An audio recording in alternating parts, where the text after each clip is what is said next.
So actor Tay Diggs was sharing some information of what happened with the movie The Best Man and The Best Man Holiday. Now, if you have not seen any of those movies while you are on lockdown, quarantine, etc., check out those movies. Those movies are really good. I like them. I enjoy them. And this, this movie itself is definitely classics. But Tay Diggs was speaking about, the payments of the actors and actresses and how they lowballed them. They didn't really take the movie seriously. He was saying that in Hollywood, they look at black movies like, oh, it's like a little project. Oh, this little movie. And they'll throw a little money at a black movie, even though some movies can be very popular with the black community, which The Best Man was a very good movie. The Best Man Holiday was a good movie. Now, Tay Diggs was saying, and I quote, he said, that ish was bittersweet because they're right in the middle of the black ish and the white ish, right? He said that movie did really, really well. He said they were making plans when they were writing the movie. The first one, the studio should have been like, this should do well. He said, let's set some time aside, money for the second and the third one.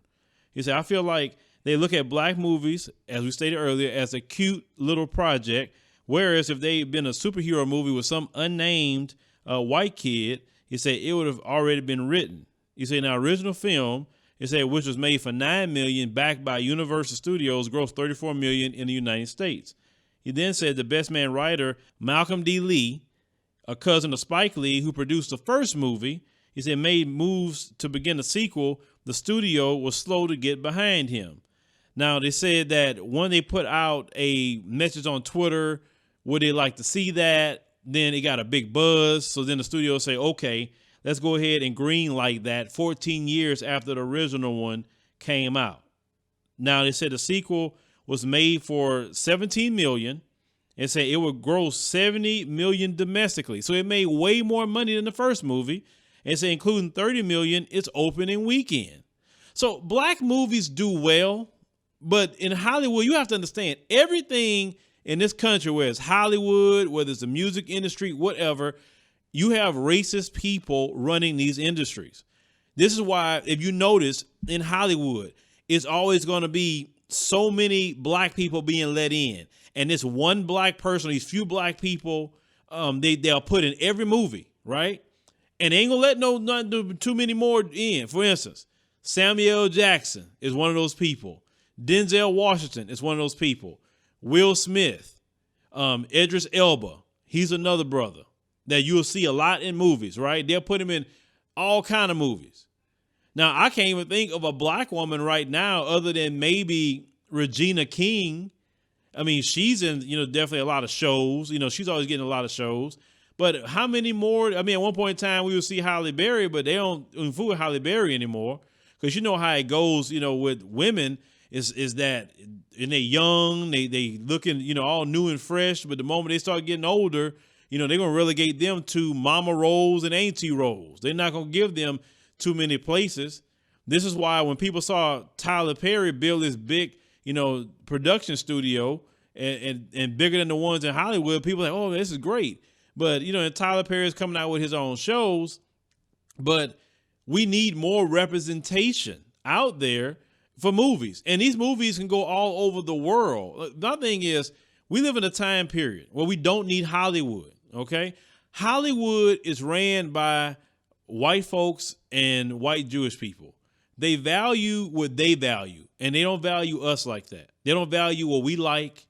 They don't value what we laugh at, etc. They mostly cater to white audiences, okay?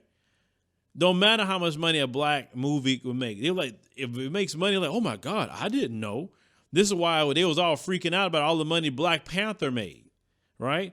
And they'll say, it made this much money? Because they always said that they never could produce a black superhero movie to make that kind of money, or it wouldn't kind of have that kind of appeal worldwide. That's always their excuse. And when Black Panther came out, it really made a lot of money all over the place. But for me, it's a call to directors all over the world to tell our story, to tell, the romantic comedies, to tell the true stories that come out the hood, to tell, create your own superhero characters, cop dramas, whatever you want to do, create it so we can have a show to watch. Because the thing is, what's happening right now, we're kind of getting cut off everywhere if you pay attention to what's going on in the world right now, as, you know, black people worldwide. And that's good because we perform better when we forced to do for self. I know this just studying the history of black people. So since we're getting cut off everywhere and not being valued everywhere, say, okay, cool. Now we're going to create our own shows. When people say, I'm tired of seeing the negativity, we need to create shows. Okay, and people do create them, support them. Because the reason why you have so much negativity, Love and Hip Hop will get views, but a family show won't. Just like the show Girlfriends. A lot of people, you know, had liked that show. That show got abruptly cut off in 2008. Didn't have any kind of end to it because they don't value shows, but they will copy a black show like Living Single and then call it Friends and then pay the white actors and actresses more money to do basically Living Single, the white version. You get what I'm saying? And it pissed off the crew and the cast of Living Single, because you remember when Fox got started. I remember Living Single and Martin was the two shows that was hot on Fox. And then after that, you had New York Undercover. If those of you in my age group remember New York Undercover, right?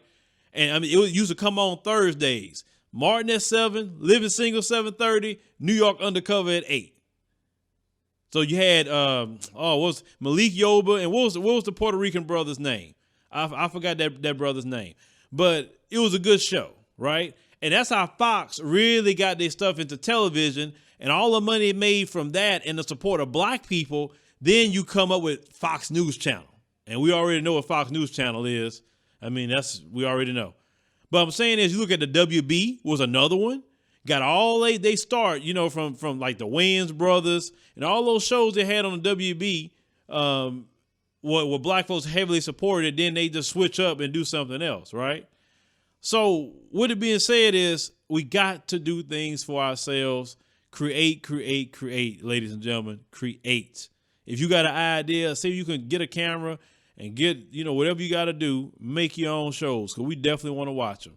But leave me a comment, let me know what you think about the situation with Taye Diggs, talking about how they were lowballed and basically undervalued and not appreciated when making black movies. We have to appreciate it. We have to support it. That's all it takes. We don't need their support. We don't need their money. We could crowdfund for shows. If we have the right show put together, I would suggest make a pilot show, put it online. If it's good enough, use that to do a crowdfunding like Issa Rae did with hers. We'll support it if it's a good show.